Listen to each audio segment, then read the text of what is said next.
భవిష్యత్తులో మానవులు కాకుండా ఏఐ రోబోలు అంతరిక్షంలో నగరాలను నిర్మిస్తాయా? స్పేస్ ట్రావెల్ కామన్ అవ్వబోతుందా? స్పేస్ సెక్టర్ ప్రపంచ ఆర్థిక వ్యవస్థలో ఆధిపత్యం చెలాయించబోతుందా? ఈ రోజుల్లో స్పేస్ అనేది కేవలం పరిశోధన మాత్రమే కాదు, ఒక వ్యాపారం, innovation and survival.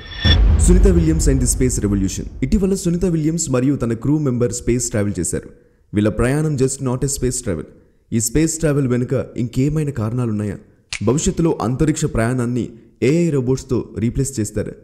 Next space పరిశ్రమ త్వరలో $1 ట్రిలియన్ వ్యాపారంగా మారబోతుందా? ఇలా చూసుకుంటే the next $1 trillion industry space sector అయ్యే అవకాశం ఉంది.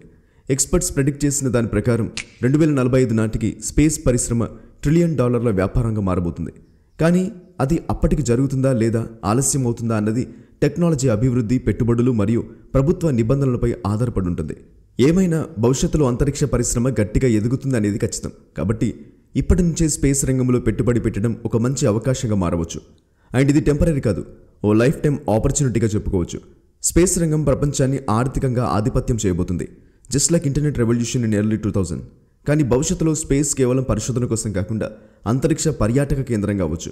ఇంకా mining asteroids for rare metals, building space colonies లేదా అంతరిక్ష నగరాల నిర్మాణంలో ఏఐ ఆధారిత రోబోలతో మిషన్లలో పెద్ద పాత్ర పోషించే అవకాశం ఉంది. India's role in space dominance. ISRO government సహకారంతో అమెరికా, రష్యా, చైనా వంటి దేశాలతో పోటీకి ఎప్పుడో సిద్ధమైపోయింది. ఇక భారత ప్రైవేట్ కంపెనీలు కూడా అంతరిక్ష పరిశ్రమలో అడుగుపెట్టబోతున్నాయి. రాబోయే కొన్నేళ్లలో ఇస్రో అండ్ ప్రైవేట్ కంపెనీలు కలిసి పనిచేయబోతున్నాయి. కాబట్టి వచ్చే 50 ఏళ్లలో ఇది game changing for Indian dominance. ఇది పెద్ద మార్పును తీసుకురాబోతుంది. మరి స్పేస్ సెక్టర్ గ్రోత్ వల్ల మనం ఎలా లాభపడగలం? స్టాక్ మార్కెట్ అండ్ స్పేస్ పెట్టుబడిదారులకు గోల్డెన్ ఛాన్స్ అవుతుందా? గతంలో Google, Amazon and Tesla stock మార్కెట్ను ఏలాయి. ఇక భవిష్యత్తులో అంతరిక్ష రంగంలోని కంపెనీలు అదే స్థాయిలో ఏలుతాయి. ఏది ఏమైనా ఇక మన భారత్ సపోర్ట్ ఉండాల్సిందే. మన భారత్ సపోర్ట్ లేకుంటే ఏ కంట్రీ మిషన్ పూర్తి కాదు అని తెలిసిందే. ఇక మన జాయింట్స్ ముఖేష్ అంబానీ, టాటా, అదానీ ఫ్యూచర్లో ఒక కంపెనీగా ఫామ్ అయి స్పేస్ సెక్టర్లో పెట్టుబడులు పెట్టే అవకాశం ఉందేమో. అలానే small companies and big companies అన్నీ ఒకటిగా వచ్చి స్పేస్ పైన పెట్టుబడులు పెట్టే అవకాశం ఉంది.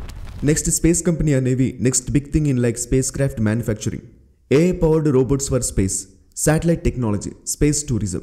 ఈ విధంగా స్పేస్ కంపెనీస్ ఎక్కువ శాతం మనీ సంపాదించే అవకాశం ఉంది. ఈ రంగంలో ముందుగా పెట్టుబడి పెట్టే వాళ్ళు భవిష్యత్తులో కోట్లలో సంపాదించగలరు. మరి మనం ఇప్పుడే పెట్టుబడి పెట్టాలా అంటే అవునని చెప్పాలి. ఇక ఏఐ అండ్ స్పేస్, మనుషుల స్థానంలో రోబోలు రాబోతున్నాయా? ఇప్పటి వరకు మానవులు అంతరిక్ష పరిశోధనలో కీలక పాత్ర పోషించారు. కానీ భవిష్యత్తులో ఏఐ ఆధారిత రోబోలు అన్ని పనుల్ని తీసుకోబోతున్నాయి. ఈ ఏఐ రోబోలు స్పేస్లో పరిశోధనలు చేస్తాయి, స్పేస్ స్టేషన్లు, కాలనీలు నిర్మిస్తాయి, స్పేస్ గార్డ్స్, పోలీసుల్లా పనిచేస్తాయి. జస్ట్ ఇమాజిన్, భవిష్యత్తులో స్పేస్ క్రైమ్ అనే కొత్త సమస్య రావచ్చు. దాన్ని ఎదుర్కొనేందుకు స్పేస్ పోలీస్ వ్యవస్థ కూడా రావచ్చు.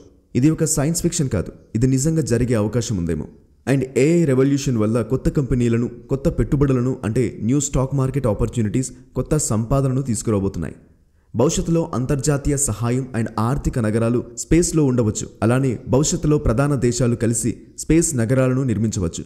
ఎలా అంటే ఎర్త్ పైన అన్ని కంట్రీస్ కలిసి ఎలా పనిచేస్తున్నాయో అదేవిధంగా స్పేస్ ప్రాజెక్టులో కూడా కలిసి పనిచేసే అవకాశం ఉంది.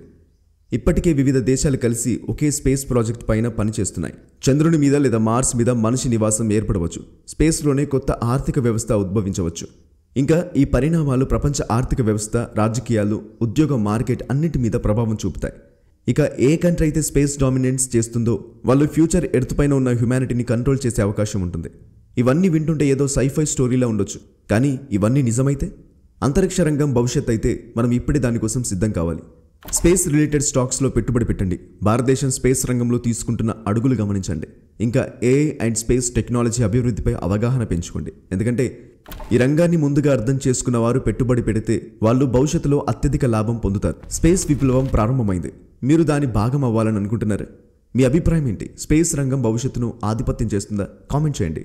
మరిన్ని ఆసక్తికరమైన విషయాల కోసం ఈ వీడియోను లైక్ అండ్ సబ్స్క్రైబ్ చేయండి.